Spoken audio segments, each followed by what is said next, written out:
Selamat pagi, selamat siang, selamat sore, dan selamat malam kepada Bu Esti dan juga kakak-kakak asisten.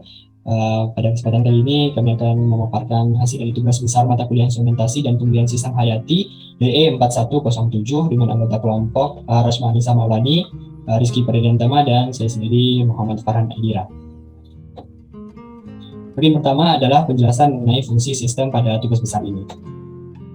Baik, secara keseluruhan sistem yang digunakan pada tugas besar ini dapat dilihat pada slide.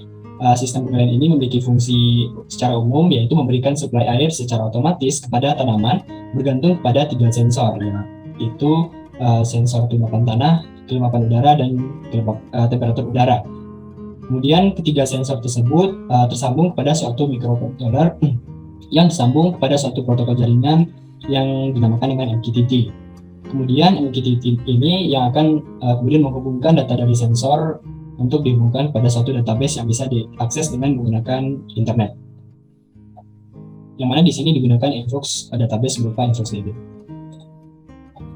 Baik, selanjutnya dijelaskan mengenai rangkaian sistem dari instrumentasi tugas besar ini. Terdapat beberapa komponen yang ada pada rangkaian ini. Yang pertama ada breadboard yang berfungsi sebagai penyambung atau basis dari satu komponen dengan komponen lainnya. Komponen lainnya nanti akan dipasangkan di atas breadboard ini. Kemudian ada WMOS D1 Mini sebagai microcontroller pada tugas besar ini. Lalu ada sensor DHT11. Sensor ini yang berfungsi sebagai pembacaan untuk wilayah kelembapan udara dan juga temperatur udara. Kemudian ada sensor kelembapan tanah dan juga drivernya. Kemudian juga ada motor driver sebagai pengendali motor DC nantinya untuk menggerakkan aktuator berupa pompa. Dan juga ada power supply sebagai dari listrik yang akan menjadi tenaga dari sistem instrumentasi ini. Selanjutnya dijelaskan mengenai diagram arsitektur sistem. Pada bagian ini dapat dilihat susunan diagram arsitektur dari sistem instrumentasi tugas besar ini. Yang pertama yaitu setiap kelompok atau sistem kelompok akan dihubungkan pada suatu server node-RED tertentu. Nanti pada server ini akan dikirimkan data dari sensor setiap kelompok per 15 detik sekali. Kemudian ketika nilai kelembapan tanah kurang dari nilai tertentu atau di sini bernilai minimal 50, maka secara otomatis pompa akan menyala, lalu akan mengalirkan air ke dalam wadah yang sudah berisi microgreen. Ketika nilai bacaan dari sensor tersebut sudah bernilai di atas dari 50, maka secara otomatis pompa akan mati kembali. Kemudian selain dari data sensor, terdapat data lain yang perlu diinput secara manual oleh user dengan menggunakan komponen masing-masing, seperti data dari ketinggian tanaman, kemudian info lokasi, daytime, serta anggota kelompok tersebut. Lalu dari node-RED, data tersebut lalu akan dikirimkan dan disimpan kepada suatu database cloud pusat, yang mana di sini digunakan database berupa InfluxDB. Nah, nanti di database InfluxDB inilah nanti bisa direkap atau dibandingkan antara semua data-data dari seluruh sistem kelompok yang berada pada satu bucket yang sama. Kemudian pada sisi kanan bisa dilihat flowchart kode dari Arduino. Kemudian pada sistem tugas besar ini, untuk pertama yaitu dilakukan input terhadap identitas kelompok seperti NIM, kemudian dilakukan juga input terhadap identitas jaringan yang digunakan sebagai Wi-Fi, lalu dilakukan pendefinisian pin dan variabel dari sistem elektroniknya, lalu dilakukan aktivasi sensor, lalu secara berkala akan dikirimkan data serial. Kemudian apabila bacaan dari sensor kelembapan tanah itu bernilai lebih kecil atau sama dengan 50, maka secara otomatis pompa akan menyala. Sedangkan apabila nilai SM itu lebih besar dari 50, maka secara otomatis pompa akan mati. Kemudian dilanjutkan dengan penjelasan mengenai struktur dari database. Database yang digunakan pada tugas besar ini adalah database dari InfluxDB. Pada database ini terdiri dari bucket-bucket tertentu, yang mana di sini digunakan bucket BE 4107 yang di dalamnya sudah berisi beberapa filter seperti measurement yang berisi data dan info dari setiap sistem kelompok. Kemudian ada field berisi variabel atau parameter yang diuji pada sistem tugas besar ini. Kemudian juga ada nomor kelompok dari masing-masing sistem kelompok. Baik, selanjutnya akan dijelaskan mengenai skema elektronik pada instrumentasi yang digunakan. Bisa dilihat di sini, yang pertama terdapat breadboard yang berwarna putih. Alat ini berfungsi sebagai basis atau penyambung dari satu komponen dengan komponen lainnya. pada bagian samping atau bagian sisi kiri dan kanan itu terhubung secara vertikal, sedangkan pada bagian tengah itu berhubung secara horizontal. Kemudian terdapat WMOS D1 Mini yang dikenal sebagai microcontroller. Komponen ini berfungsi sebagai otak dari sistem instrumentasi ini, mulai dari yang mengatur aliran listrik, penerimaan sinyal, kemudian pengiriman sinyal dari sensor. Kemudian ada sensor yang digunakan pada sistem ini. Yang pertama ada sensor DHT11. Sensor ini digunakan sebagai sensor terhadap nilai kelembapan udara dan juga temperatur udara. Kemudian ada sensor kelembapan tanah. Ini sensor ini digunakan untuk membaca nilai dari kelembapan tanah. Dari sensor ini kemudian dihubungkan kepada satu driver. Driver itu berfungsi sebagai translator antara bacaan dari sensor kemudian ditranslate kepada sinyal digital yang akan dikirimkan kepada microcontroller WMOS D1 Mini. Berikut ada motor DC yang warna merah, itu berfungsi sebagai pengendali dari aktuator, dan di sini digunakan pompa air. Kemudian ada jack listrik DC. Ada jack listrik DC yang ini, dan juga adaptor listrik DC yang digunakan sebagai power supply dari alat yang digunakan. Kemudian semua komponen yang terdapat di atas breadboard ini itu semuanya membutuhkan sumber listrik. Oleh karena itu komponen-komponen ini perlu dihubungkan kepada sumber listrik yang mana terdapat pada sisi kiri dan kanan dari breadboard ini. Bisa dilihat di sini supply dari adaptornya bernilai 5 volt, kemudian dihubungkan kepada WMOS di sini, sedangkan di sini sebelah kiri itu bernilai 3,3 volt. Selanjutnya akan dibahas mengenai kualitas konstruksi dari sistem instrumentasi yang kami buat. Berikut adalah sistem fisik dari sistem instrumentasi kami. Kami menempatkan sistem kami di dalam kotak plastik tertutup yang transparan. Hal ini dilakukan agar sistem instrumentasi kami dapat dilihat dengan jelas dari luar dan terlindungi dengan aman ketika ditempatkan di lingkungan luar. Kami menempatkan sistem ini di daerah yang terkena sinar matahari langsung, tetapi masih terlindungi oleh atap, sehingga kondisi ini tetap dapat mendukung pertumbuhan sekaligus melindungi sistem dari air hujan. Berikut ini adalah kode yang kami gunakan pada Arduino. Pertama, kami menginputkan nomor kelompok, kemudian network Wi-Fi dan MQTT, kemudian topik MQTT masing-masing, dan semuanya diisikan sesuai dengan kondisi. Kemudian data yang digunakan pada eksperimen ini itu ada yang pertama SM atau soil moisture atau kelembaban tanah dalam persen, kemudian ada AM atau air moisture atau kelembaban udara dalam persen, kemudian ada AT atau air temperature atau temperatur udara dalam Celsius, kemudian ada pump value itu kondisi pompa, 1 untuk nyala dan 0 untuk tidak nyala. Dengan periode sampling itu 15.000, itu artinya 15 detik. Jadi pengiriman data akan dilakukan setiap 15 detik sekali. Selanjutnya untuk bagian ini, jadi di sini dia langsung membaca sensor kelembaban setiap 1 detik dan langsung akan mengurus pompa setiap ada perubahan. Sebelumnya itu membaca data itu dilakukan setiap 15 detik. Namun untuk penyiraman otomatis 15 detik itu akan menjadi terlalu lambat. Jadi air akan terus terlalu banyak digunakan jika data baru dibaca setiap 15 detik. Jadi khusus untuk kelembaban tanah itu dibuat setiap 1 detik.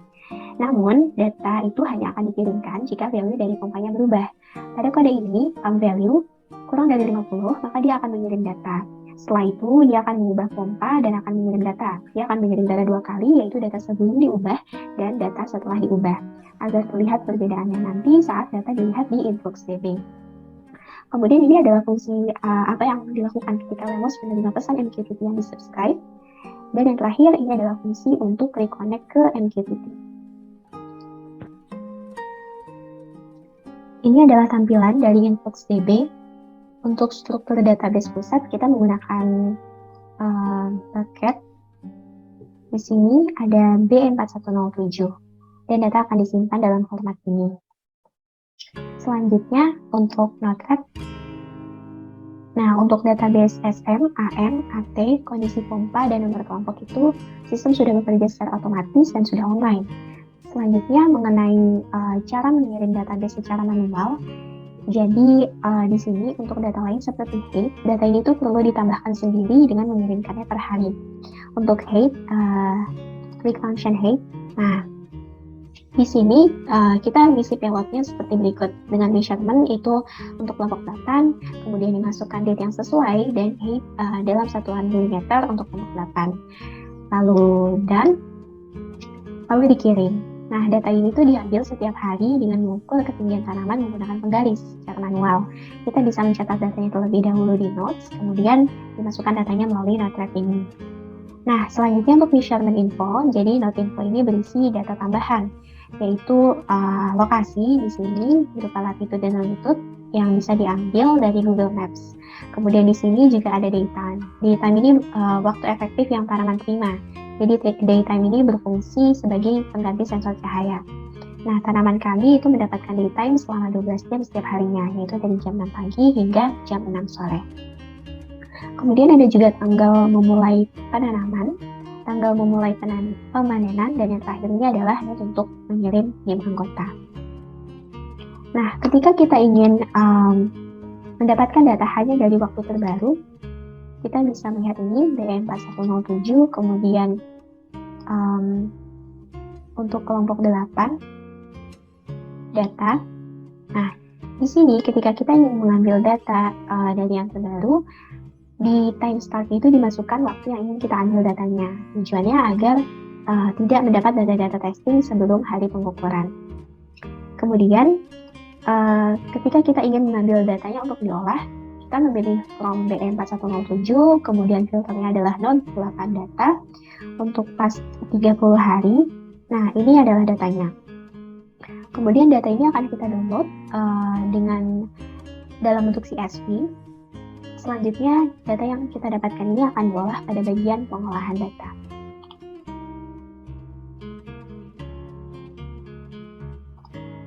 Bagian ketiga adalah metode pengukuran yang dilakukan selama pelaksanaan tugas besar berlangsung. Seperti yang sudah dijelaskan sebelumnya, daftar variabel yang diukur pada eksperimen ini diantaranya adalah kelembaban tanah atau SM, kelembaban udara atau AM, temperatur udara atau AP, waktu penyiraman, dan ketinggian tanaman per hari. Semua data dikirim ke database terpusat 15 detik sekali. Selanjutnya untuk sensor yang digunakan pada sistem instrumentasi kami itu ada dua. Yang pertama itu adalah sensor DHT11 ini. Sensor ini digunakan untuk mengukur kelembaban suhu dan udara. DHT11 adalah modul sensor terintegrasi yang sudah termasuk elemen sensor dan pengolah datanya. DHT11 ini memiliki elemen sensor resistif yang langsung dibaca berulang-ulang oleh IC atau integrated circuit di dalamnya. Setelah mensampel selama 1 detik, pecahan sensor dikonversi ke besaran standar Celsius untuk suhu dan persen untuk kelembaban. Kemudian dikirim sebagai informasi digital serial ke microcontroller. Data pengukuran dari sensor ini adalah 0-50 derajat Celsius untuk suhu dan 20-90% untuk kelembaban. Resolusi keduanya 16 bit dengan akurasi plus minus 1 derajat Celcius dan plus minus 1%. Selanjutnya untuk sensor kelembaban tanah, sensor kelembaban ini terbagi menjadi beberapa elemen sensor dan modul pengkondisi sinyal. Elemen sensor ditusuk ke tanah, kemudian mengalirkan tegangan melaluinya. Tanah di antara kedua elektrodanya itu akan berfungsi sebagai resistor dengan resistansi berbanding dengan kelembabannya. Nilai resistansi tersebut kemudian disambung pada rangkaian pembagi tegangan pada pengkondisi sinyal dan dapat dibaca sebagai sinyal analog. Selanjutnya, kenapa error pada data bisa terjadi? Ada yang dikenal sebagai random error atau kesalahan acak, dan ada juga yang dikenal sebagai systematic error atau kesalahan sistematik. Random error itu berasal dari pengaruh faktor-faktor yang tidak dapat diperkirakan dan hanya bersifat sementara. Kesalahan acak sulit dihindari karena fluktuasi yang tidak dapat diduga. Kesalahan acak itu merupakan pengaruh yang sangat kecil dan tidak sama dalam setiap pelaksanaan pengujian. Misalnya, pengaruh fluktuasi dengan listrik, suhu, atau kelembaban lingkungan pengujian. Sedangkan kesalahan sistematik atau systematic error itu merupakan kesalahan yang berasal dari pengaruh-pengaruh yang dapat diketahui dengan pasti atau ditimbulkan oleh adanya faktor tetap. Penyebab kesalahan sistematika diantaranya adalah kelemahan metode pengujian, kondisi akomodasi dan lingkungan pengujian, kemudian kurang kompetennya sumber daya manusia, dan ketidakstabilan peralatan atau instrumentasi. Selanjutnya, bagaimana kita dapat meningkatkan kualitas pengukuran? Nah, untuk meningkatkan kualitas pengukuran, kita perlu menghindari terjadinya error atau kesalahan. Cara terbaik untuk menghindari systematic error adalah dengan memahami keterbatasan instrumen dan berpengalaman dengan penggunaan yang benar. Selain itu, kalibrasi alat yang digunakan secara rutin juga perlu dilakukan. Media tanam. Media tanam yang kami gunakan berasal dari tanah humus yang diambil dari tangan. Tanah ini merupakan tanah yang terbentuk dari pelapukan daun, buah yang juga batang pohon, sehingga termasuk tanah yang subur untuk tanaman karena memiliki komposisi yang mirip dengan pupuk kompos. Nah, pada rangkaian sistem kami ini, selang air itu dikubur di bagian paling dalam dan sensor kelembaban itu ditancapkan di atas tanah. Tanah ditempatkan di wadah kira-kira 4 cm kedalamannya. Sebelum itu kami juga telah merendam bibit dalam air bersih di suhu ruang selama 1 hari. Germinasi dilakukan dengan menabur bibit yang telah direndam secara merata di permukaan tanah, kemudian ditutup dengan kardus dan diberikan pemberat. Tujuannya adalah untuk menekan bibit ke tanah agar akar yang tumbuh nantinya kuat. Pada tahap ini, sistem WMS itu sudah dinyalakan. Tujuannya untuk penyiraman otomatis dan pengukuran kondisi, dan dibiarkan selama 3 hari. Ia akan membasahi bagian medium dan menjaga medium di bawah tetap lembab. Pompa akan menyebarkan air secara merata. Saat sudah terbaca oleh sensor kelembaban, penyiramannya akan terhenti. Selanjutnya, pada tahap penumbuhan, penutup dibuka pada rangkaian ini disimpan di tempat dengan sinar matahari yang cukup selama 10 hari sebelum akhirnya dipanen. Kami menempatkan set alat ini pada lokasi yang teduh, memiliki atap sehingga tidak terkena air hujan saat hujan, dan ditempatkan pada tempat yang terkena cahaya matahari langsung untuk dapat mendukung pertumbuhan tanaman. Berikutnya adalah model pertumbuhan. Di sini model pertumbuhan yang akan digunakan adalah model pertumbuhan non-linear karena bentuk non-linear ini adalah bentuk atau model pertumbuhan yang paling sesuai dengan data ketinggian tanaman yang diperoleh. Nantinya untuk kurva pertumbuhan akan membentuk kurva sigmoid atau kurva berbentuk S yang memang sudah umum untuk penggambaran pertambahan tinggi tanaman atau untuk pertumbuhan atau perkembangan makhluk hidup lainnya. Di dalam kurva pertumbuhan sigmoid ini setidaknya ada 3 fase di dalamnya. Yang pertama adalah fase lag di sini, yang kedua adalah fase eksponensial atau fase logaritmik, dan yang ketiga adalah fase stasioner. Hal ini sudah sesuai dengan yang disampaikan oleh Ukalska dan Jastribowski pada tahun 2019. Berikutnya data akan diolah. Data yang digunakan adalah sensor kelembapan tanah di sini, jadi data kelembapan tanah akan digunakan, juga data tinggi tanaman yang diukur secara manual menggunakan penggaris atau alat ukur lainnya untuk pembuatan kurva pertambahan pengolahan data. Berikutnya adalah pengolahan data. Pengolahan data di sini menggunakan data kelembapan tanah dan juga tinggi tanaman yang diukur secara manual dengan penggaris atau alat ukur lainnya untuk membentuk kurva pertambahan tinggi tanaman. Ya, berikutnya adalah pengolahan data. Di sini data yang digunakan adalah kelembapan tanah dan juga tinggi tanaman yang diukur menggunakan penggaris atau alat ukur lainnya. Semua data itu digunakan untuk membuat kurva pertambahan tinggi tanaman pada Microsoft Excel dengan bantuan add-in solver. Data yang akan diolah di sini adalah data dari 3 kelompok. Yang pertama data dari kelompok kami sendiri, kelompok 8, kemudian data dari kelompok 6, dan data dari kelompok 7. Jadi dari database atau dari InfluxDB seperti yang sudah dijelaskan teman saya sebelumnya, maka kita dapat memperoleh data mentah di sini. Ini adalah data ketinggian yang diperoleh, kemudian juga data kelembapan tanah yang diperoleh. Kemudian data tersebut akan dimasukkan ke dalam tabel ini. Tabel ini digunakan untuk memodelkan pertumbuhan dari microgreen itu sendiri. Jadi ada 5 tabel di sini, 5 kolom di sini. Yang pertama adalah kolom waktu, kemudian kolom input di sini berisi nilai-nilai kelembapan tanah, kemudian output di sini adalah ketinggian tanaman yang diukur secara manual. Kemudian ada kolom indent, di sini adalah ketinggian tanaman yang diperoleh dari hasil permodelan, dan berikutnya yang terakhir adalah kolom galat. Untuk penentuan model pertumbuhan yang paling baik, di sini digunakan 3 parameter, yaitu K atau penguatan. Berikutnya ada alfa dan beta yang merupakan parameter pertumbuhan dari microgreen itu sendiri. Penentuan nilai K, alfa, dan beta yang terbaik itu ditentukan dari nilai kuadrat kesalahan dan koefisien korelasi. Di sini kuadrat kesalahan itu apabila angkanya semakin kecil, semakin mendekati 0, semakin baik. Hal ini berarti perbedaan antara model dengan data real, data sesungguhnya itu sangat minim begitu. Untuk koefisien korelasi ini datanya akan semakin bagus apabila mendekati 1. Oke, berikutnya di sini ada grafik yang mempermudah kita untuk memvisualisasikan bagaimana model yang kita buat apakah sudah sesuai atau sudah serupa dengan data yang diperoleh atau belum. Nah, di sini ada 3 garis. Yang pertama adalah garis biru, di sini menggambarkan input yang diberikan atau nantinya akan diisi oleh nilai-nilai kelembapan tanah dari sensor yang digunakan. Kemudian adalah nilai Y di sini. Ini adalah nilai tinggi tanaman yang diukur secara manual, dan juga garis abu-abu di sini itu adalah data ketinggian tanaman yang diperoleh dari permodelan. Maka di sini tujuan kita adalah untuk mendekati garis abu-abu ini dengan garis coklat di sini supaya model yang kita buat bisa menyerupai data yang sesungguhnya. Oke, kita bisa memvariasikan nilai K, alfa, dan beta di sini. Saya coba membuat nilai alfanya lebih kecil, nilai K-nya lebih kecil, mohon maaf. Dan ternyata lebih dekat ya garisnya. Coba lebih kecil lagi. Oke, nilai alfanya saya pasang 1 dulu. Kemudian saya coba variasikan nilai beta di sini. Oke, semakin mendekati garis coklat di sini. Saya buat lebih besar.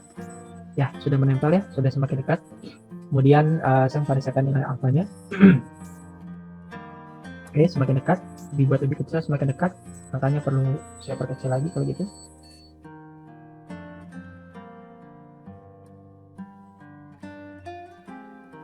Baik, di sini dapat lihat perubahan SSE yang cukup signifikan, dari awalnya sekitar 110.000, sekarang tersisa 7.300, kemudian R kuadratnya sudah lumayan bagus, 0,98. Nah, untuk membuat nilai SSE lebih kecil lagi, kita bisa menggunakan fitur yang ada di Excel di sini. Dari Home, teman-teman bisa membuka menu di sini, kemudian pilih Add in Solver, fitur tambahan dari Excel. Jadi di sini kita ingin membuat sel L12, di sini nilai SSE itu menjadi minimum dengan berubah nilai-nilai yang ada di L7 sampai L9 atau nilai parameter K sampai beta di sini. Tapi nilainya tidak boleh negatif, boleh 0 tapi tidak boleh negatif. Oleh karena itu ini kita centang, solving metodenya Giardi nonlinear tidak dirubah, kemudian kita klik solve. Dalam beberapa detik akan disesuaikan nilainya. K, alfa, dan betanya untuk mencapai nilai SSE terendah. Di sini dapat dilihat nilai SSE-nya turun menjadi sekitar 6.700-an dari awalnya 7.900-an. Dan nilai ini adalah nilai yang jauh lebih kecil daripada nilai awal yang mencapai 110.000. Kemudian nilai R kuadrat yang diperoleh adalah 0,94. Ini adalah nilai yang relatif bagus karena sudah mendekati 1. Hal yang sama dilakukan untuk data dari kelompok 6 dan kelompok 7. Kemudian ini adalah kumpulan hasil permodelan yang digunakan sesuai yang sudah dilakukan pada Microsoft Excel tadi, dan tabel di bawah ini adalah tabel perbandingan parameter hasil permodelan dari 3 kelompok, perolehan nilai K, alfa, beta, SSE, dan R kuadrat. Nah, jadi apabila kita teliti lebih jauh, di sini dapat kita lihat korelasi antara tinggi tanaman dan juga kelembapan tanah dari data setiap kelompok. Yang pertama dari data kelompok 7, di sini kelembapan tanahnya itu berkisar antara 40 sampai 70. Ya, 40 sampai 70 dan juga mendapatkan tinggi tanaman dari sekitar 2 di sini sampai 46-47 mm ya. Nah, jika kita lihat di data dari kelompok 6, itu nilai kelembapan tanahnya lebih kecil, sedikit lebih kecil daripada kelompok 7, hanya di range 40 sampai 60. Jadi lebih rendah. Kemudian ternyata tinggi tanaman yang diperoleh juga lebih rendah. Ini hanya mencapai kurang lebih 33-34 mm, sedangkan tadi di kelompok 7 sekitar 46-47 mm. Nah, jika kita berpindah ke data yang diperoleh dari kelompok 8, di sini nilai kelembapan tanahnya lebih tinggi daripada kelompok 7. Ini awalannya sekitar 80, bahkan mencapai 140, lebih dari 100. Kemudian stabil di range 60-80, kemudian turun secara signifikan. Dan tinggi tanaman yang diperoleh juga lebih rendah daripada kelompok 7, hanya berkisar 42-43 mm di sini. Jadi dapat disimpulkan bahwa semakin meningkatnya kelembapan tanah, maka perolehannya juga akan berkurang, perolehan tinggi tanaman juga akan berkurang, begitupun dengan kelembapan yang lebih rendah daripada kondisi optimumnya. Hal ini sudah sesuai dengan apa yang disampaikan oleh Nolan pada tahun 2019 yang menyatakan bahwa kelembapan yang terlalu tinggi atau terlalu rendah itu dapat menyebabkan air ini sebagai tekanan atau stres bagi tanaman, sehingga dapat mengurangi produktivitas dari tanaman itu sendiri dan juga dapat menimbulkan penyakit pada tanaman. Pernyataan lain disampaikan oleh Berhuizen dan De Vos pada tahun 1959. Ini juga serupa bahwa kelembapan yang tinggi itu dapat menurunkan perolehan berat basah biomasa. Dari data-data yang diperoleh, maka dapat disimpulkan bahwa kelembapan tanah yang optimum untuk pertumbuhan microgreen harus tepat, tidak boleh terlalu rendah ataupun terlalu tinggi. Nah, jadi kesimpulan yang dapat diambil adalah kelembapan tanah ini merupakan salah satu faktor penting dalam kultivasi microgreen. Jadi kelembapan tanah yang tidak sesuai itu dapat menjadikan tekanan atau stres bagi tanaman dan juga dapat menimbulkan penyakit pada microgreen yang sedang kita tumbuhkan. Oleh karena itu dibutuhkan instrumentasi atau otomasi untuk pengendalian kelembapan tanah pada sistem kultivasi microgreen untuk memperoleh biomasa microgreen yang optimal. Berikut ada beberapa daftar pustaka yang kami gunakan untuk menyusun studi kasus ini. Terima kasih. Cukup sekian dari kelompok 8. Kurang lebihnya mohon maaf. Wassalamualaikum warahmatullahi wabarakatuh.